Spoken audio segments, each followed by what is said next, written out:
Have you ever heard the saying, when God closes a door, he opens a window? There's this sense that if we lose a job or something bad happens in our life, that it's going to lead to some other opportunity that is for our good. But how much do we actually believe that to be true? What if being released from your current assignment is actually God making the path straight for your next assignment, which actually turns out to be like your greatest calling in life, the assignment that trumps all the other ones, and you're able to look back and say, wow, God allowed that to happen because he knew that I needed to be in this job right here, right now. We had a great conversation with Kyle and Maria Isabelli. Kyle has a book coming out this week, and it's called Refined by the Fired. And we talk about his story of being released and fired from a church, not once, but twice in the same month, and how he navigated that, the personal journey that God led him on, not just to find another job or a better job, but what God did in his heart, what God refined in him, and really set him up for the next season of his ministry. This is one of my favorite interviews that we've done. I think that the genuineness and the heart of this couple really come through. I don't know. I just really enjoyed this conversation. And we think you will too. So sit back and listen. This is the Life After Ministry podcast.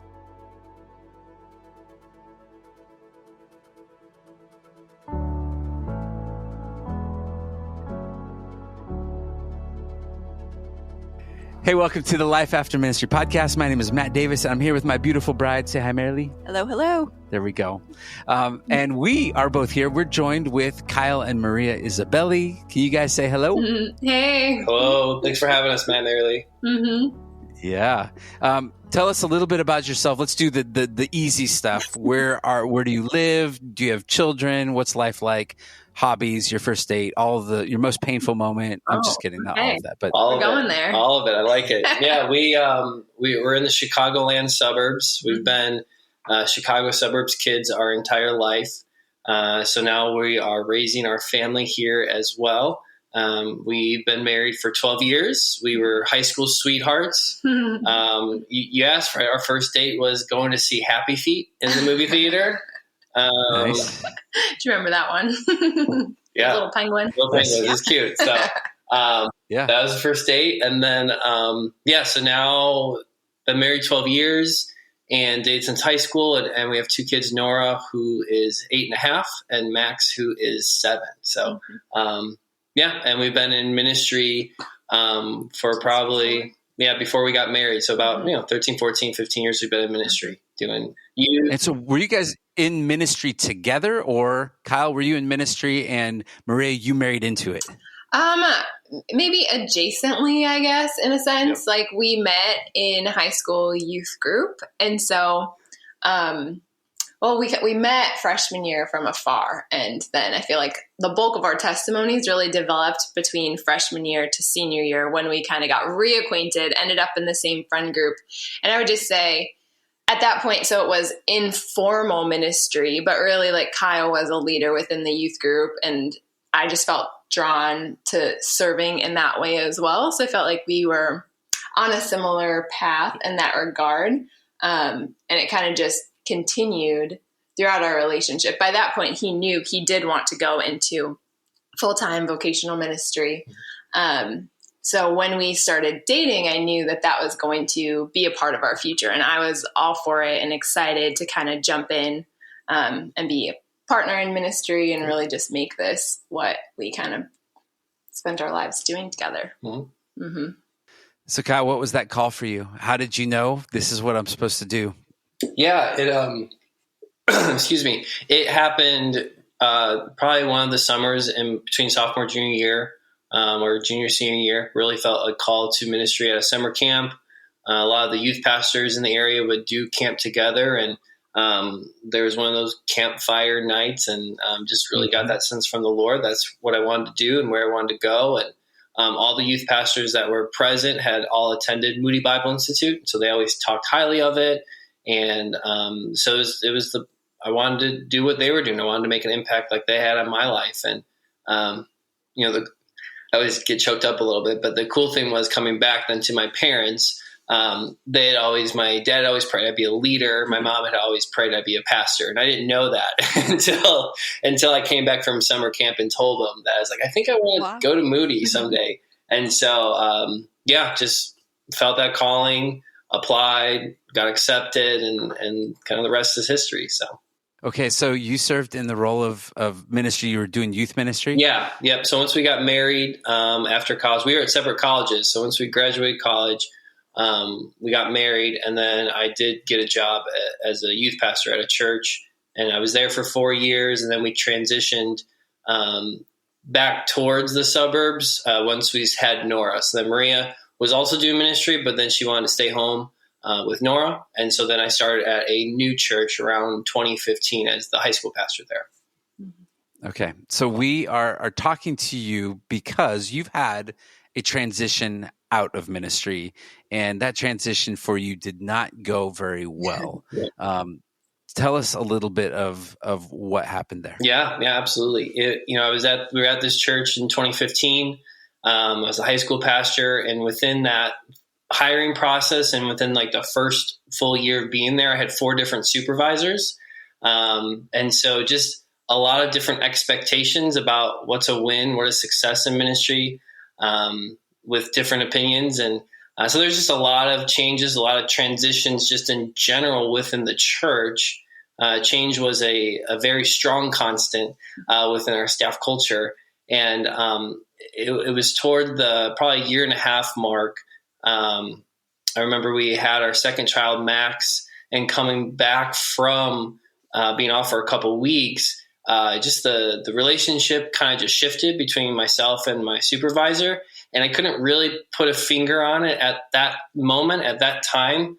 And so over the course of the next few months, we began to have conversations and realized that success looked a little bit differently for the two of us. And even though things were, up and to the right in regards to students or attendance or whatever it was, it's still just how we thought how things should look, just run. It just was a little bit different. To me, it didn't seem non-consequential, but it was about a week before Easter then that spring of 2017, my boss pulled me into a meeting with another pastor, and I thought I was going to be told, hey, we need you to do this for Easter Sunday. And at that point became multi-site. So I was like, all right, tell me which campus I'm going to be at. And, I thought it was going to be instructions about that. Instead, I was told that I wasn't a good fit and that I'll be done in the next month and just not going to be working at the church anymore. So don't tell anybody. And don't tell anybody. Yeah. Cause Easter's coming next week. So don't tell anyone at all. You have to keep it to yourself and to your wife for a whole week. So, so that was the beginning of the end of my time there at the church. Did you stick around for the whole month? Well, yes. Yeah. It ended up being a whirlwind. Got a little weird from there. It got a little weird from there. After not really telling anyone for a couple of weeks, some of the higher ups and some of the elders began to find out that I was one of the 2 staff that were being let go at the end of the ministry year, so around May. And it was a surprise to everyone who heard it was me. And so it brought me back into a process of mediation between one of the pastors on staff, who was the mediator between my supervisor and myself. And the goal of that process was to figure out if that was the right decision to fire me or not. And it was those 3 weeks. It was just weird because some people had already found out that I was fired and some people didn't. And we were trying to figure out if I should be fired or shouldn't be fired. But those 3 weeks of conversation made it very clear some of the expectations, some of the ways that my supervisor defined a win in youth ministry. And by the end of it, Maria and I had, just confirmation, this is not where the Lord has us. We're being kind of released from this. And, my supervisor just kind of felt the same way, nope, we are on different pages and we're going to move in different directions. And so I found out middle of April, and then by the middle of May, it was announced to everyone after the last night youth group and before the summer kicks off, it was announced to everyone that the church was going in a different direction. Maria, how did he tell you about this, and what was your kind of response? Like, what gut reaction? Like, how did you feel about that? Yeah, I still remember Kyle came home from work that day, and we had an appointment to go to, and so he picked me up, and he was just quiet in the car, and all of a sudden kind of just, it all spilled out. And I feel like I was in shock, disbelief. Like, I knew that he was doing a really good job and that he was discipling students and creating community within the leaders. And it just felt like it came out of nowhere. And so I was totally knocked off my feet. And I don't know. I tried to encourage him in that moment, because I was like, man, like, you're a really great youth pastor. I was so surprised. Really, I guess is what it comes down to. And then I feel like those first couple of days, this cloud of grief kind of settled in. And that's strange, because it's not like there was a death, but there was a loss of a lot of things that kind of happened after that. I mean, for someone outside of church ministry, when you get fired or have a situation like this happen, I think you lean into your church community. And in the instance of when the church is the one doing the firing, I mean, you lose so much more than just your job. You lose your community. You lose that safety of people that you are meant to press into and look to for that support and encouragement. You lose, I mean, the place where you're serving and utilizing your gifts for the Lord. You lose the place where you're worshiping and connecting with God in a sense. And so there's just so many losses. And I think that wave of grief kind of would come, and you just realize all these layers that are kind of being taken away from you. And you feel like, man, I lost everything at once, in a sense, so many things. Yep. And yeah, it was just this heavy cloud of grief for those first couple of days that really just settled in. And I hadn't really ever experienced anything, I feel like, that before.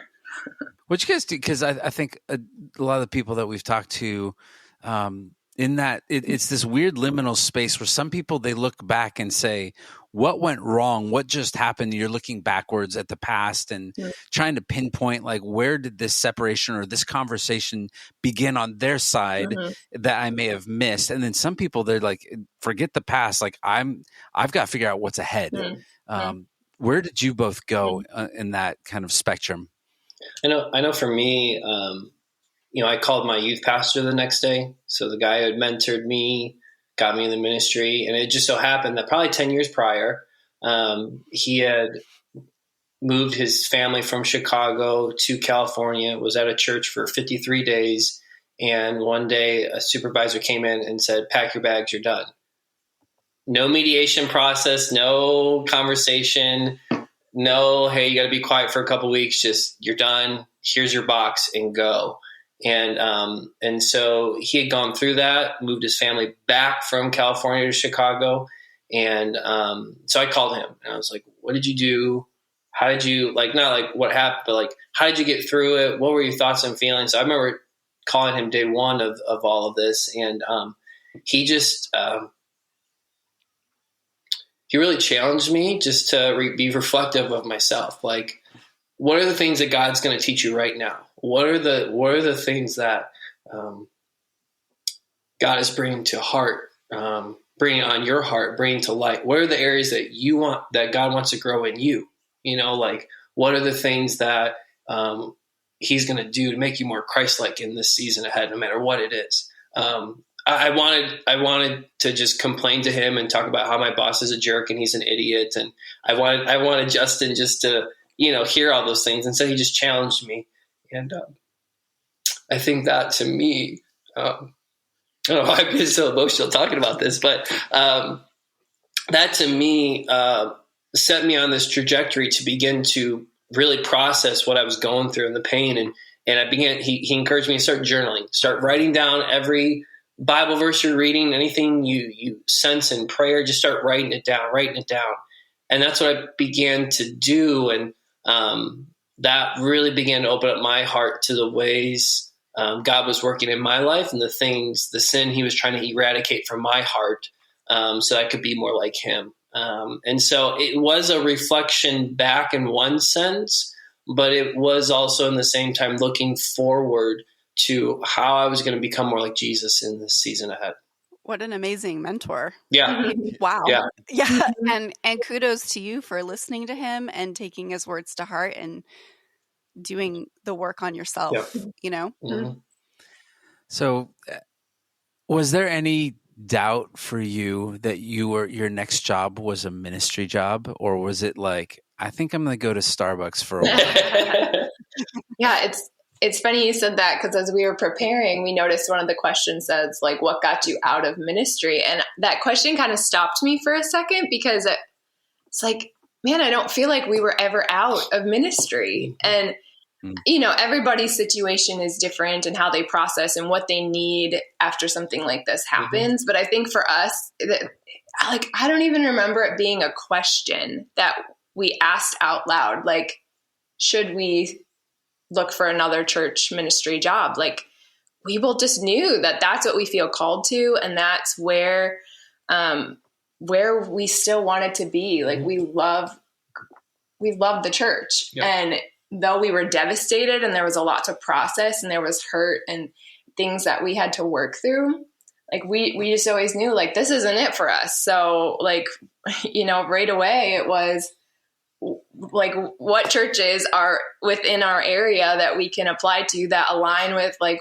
you know, what would be a good fit and what we believe. And we had just bought a house like 1 year prior to this, our first home. So it's like, we're like, we can't really like turn around and move. Like, logistically, it just like didn't make sense financially after everything too. And so we're like, okay, God, like, you planted us here and you knew this would happen. And so, like, what options do we have?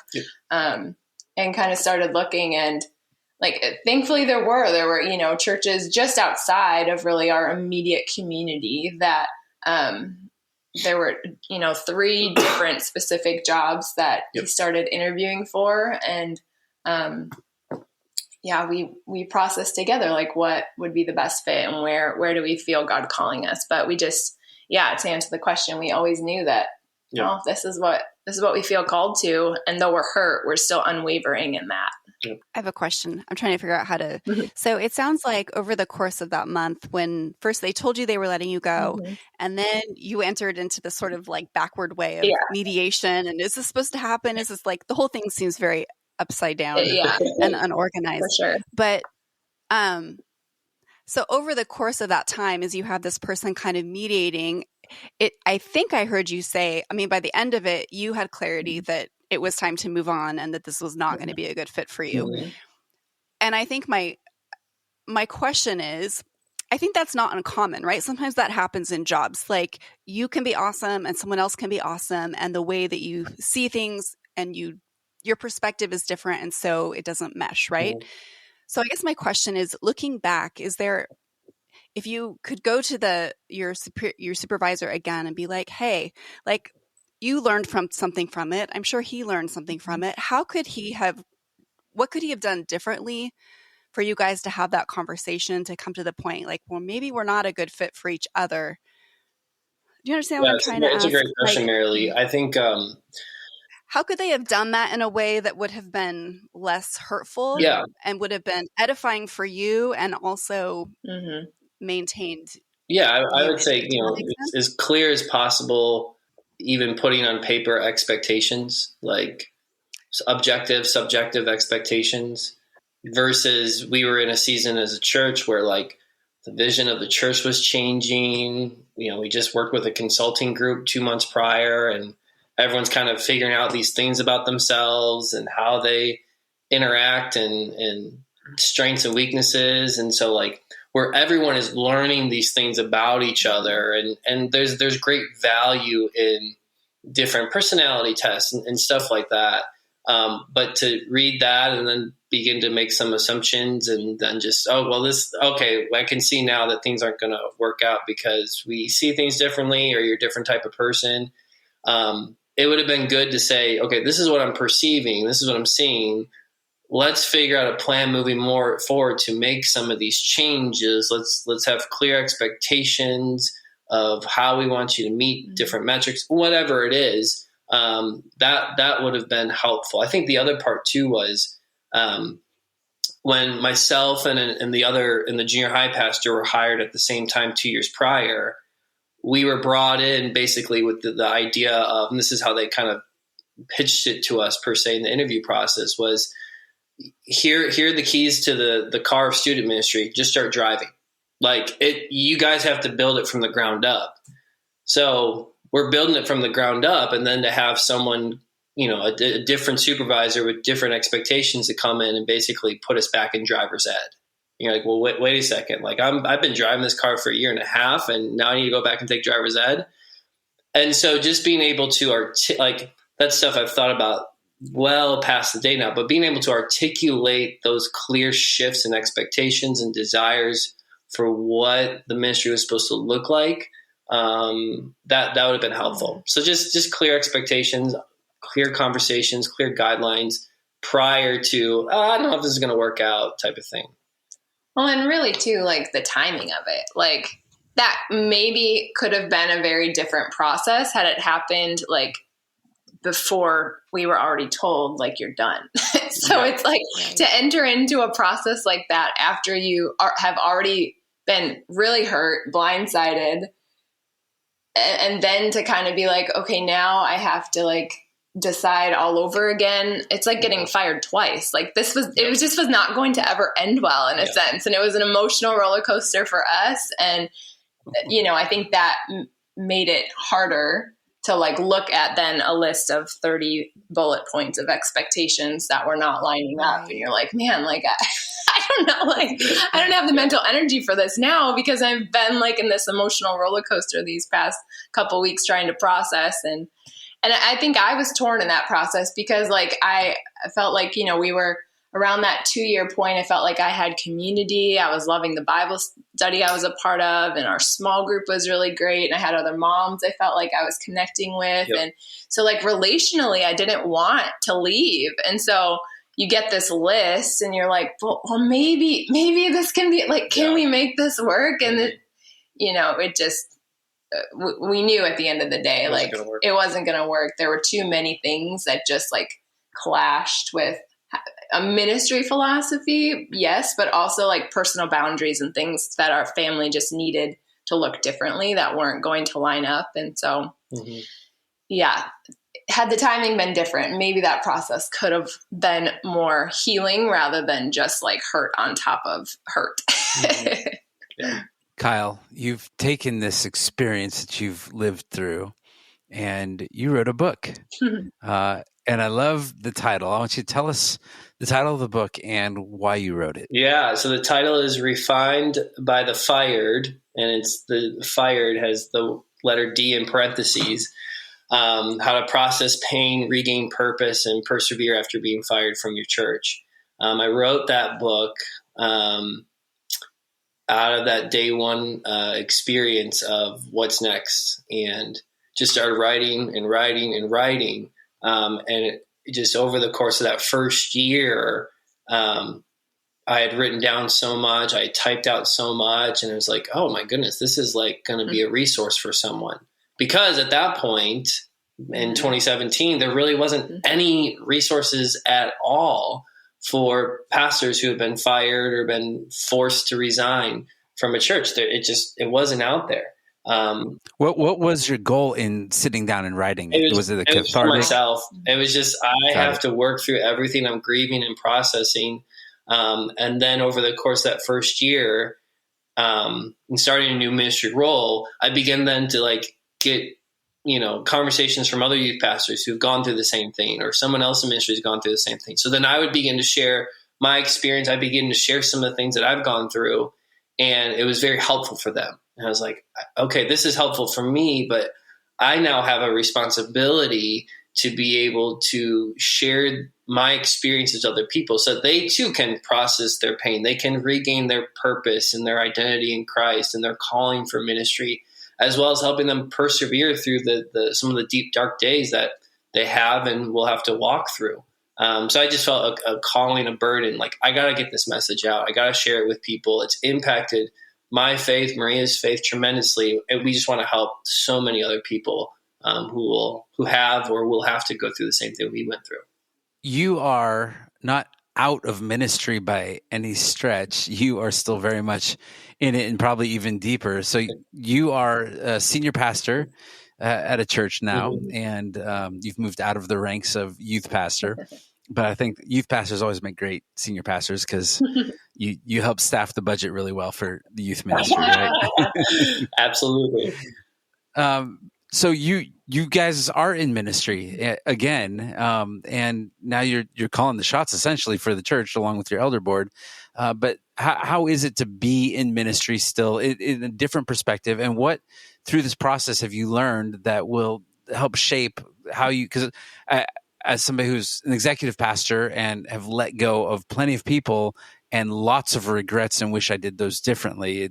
Some of the people I've let go historically would listen to me talking about this in this podcast and say, "What? You didn't do any of this?" And it's absolutely true. I totally messed up on a ton of them. This is like almost my penance. But what has the process been like for you to go through this, to be in ministry, which is setting you up to be vulnerable again, essentially, but then how you look at people that you are shepherding and the staff that you're shepherding? Yeah, no, it's a good question, Matt. So when about a month and a half later, we started at that new church in 2017.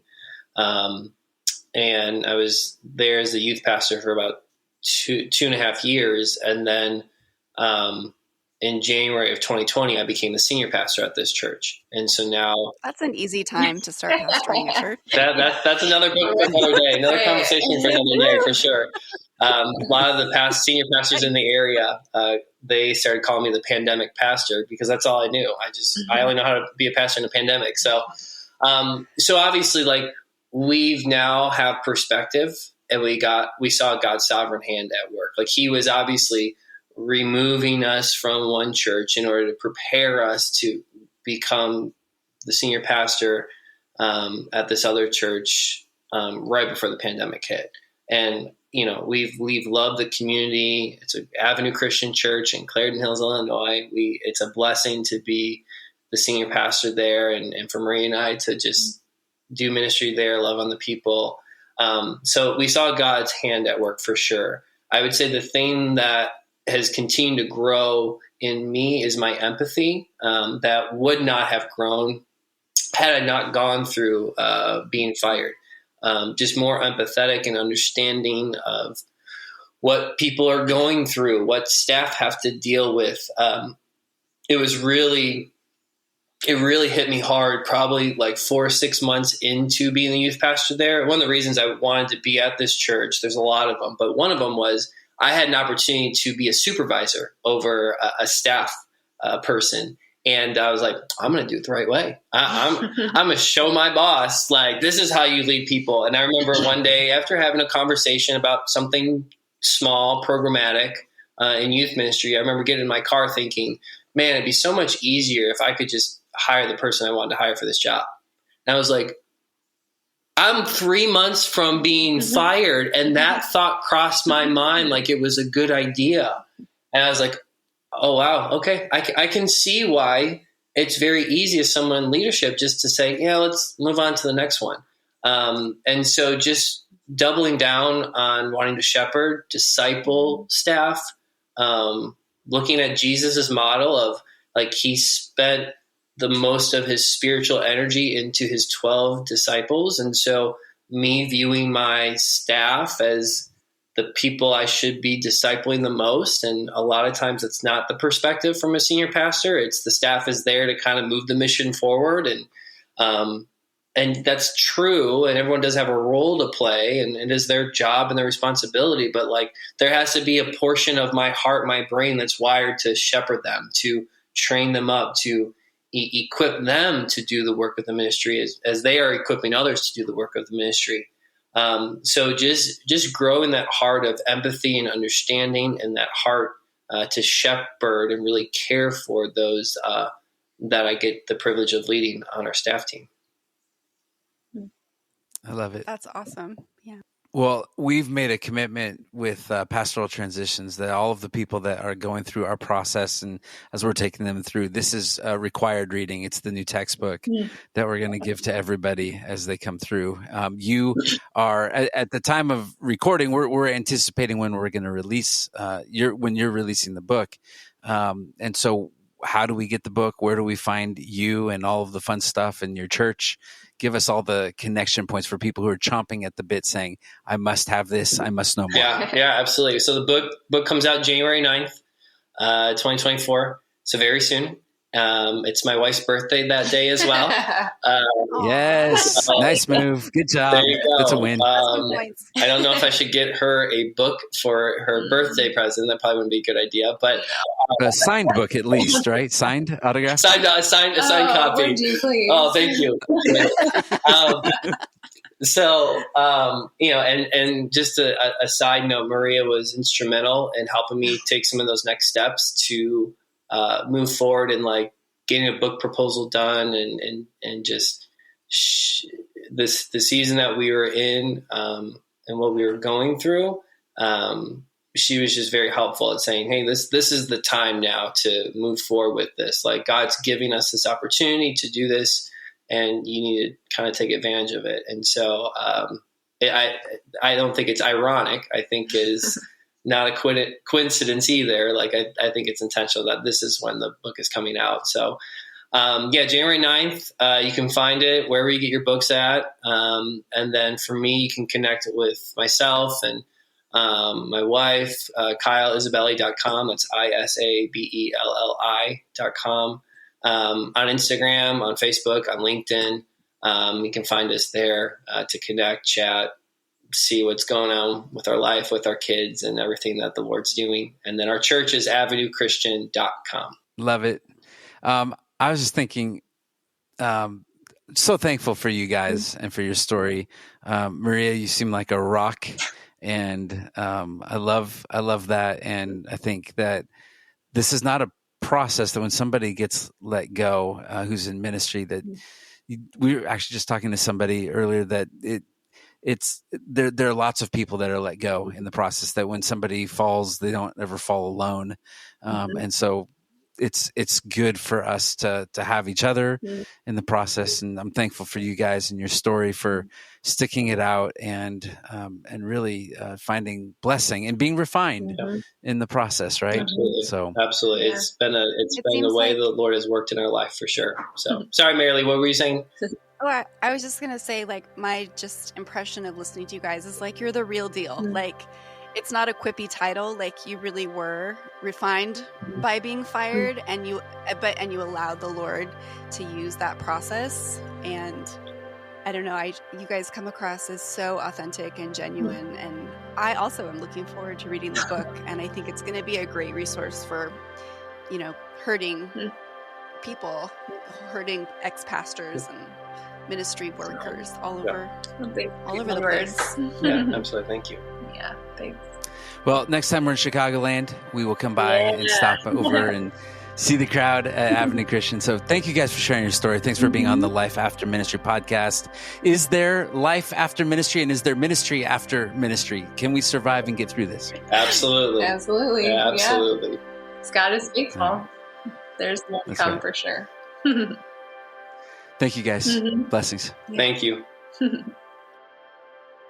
The Life After Ministry podcast is really an outgrowth of the work that we're doing at Pastoral Transitions. We are serving ministry leadership as they care for departing leaders and their families. We call it Kingdom Outplacement, and it's a comprehensive roadmap for navigating ministry terminations and transitions, but doing it with love and grace. Now, overwhelmingly, we are getting a lot more leaders who've come out, who've been fired, who've been released from their positions, and they're still reeling and they're hurting and they're trying to figure out what's next, but they don't have the financial support to get the services that they need to walk that path. So we've started recently a nonprofit arm of what we're doing at Pastoral Transitions to enable people to partner with us in helping ministry leaders transition to what's next. It really feels like uncharted territory for a lot of people when they're leaving their role in ministry. It's not just a career change, it's a shift in everything in your life. We want to invite you, if you have a heart for outgoing leaders and for pastors, maybe they're going back into ministry and maybe God is leading them into something else. When you are supporting the work that we're doing at Pastoral Transitions, you're helping to provide personalized support for pastors and their families who are in that season of transition.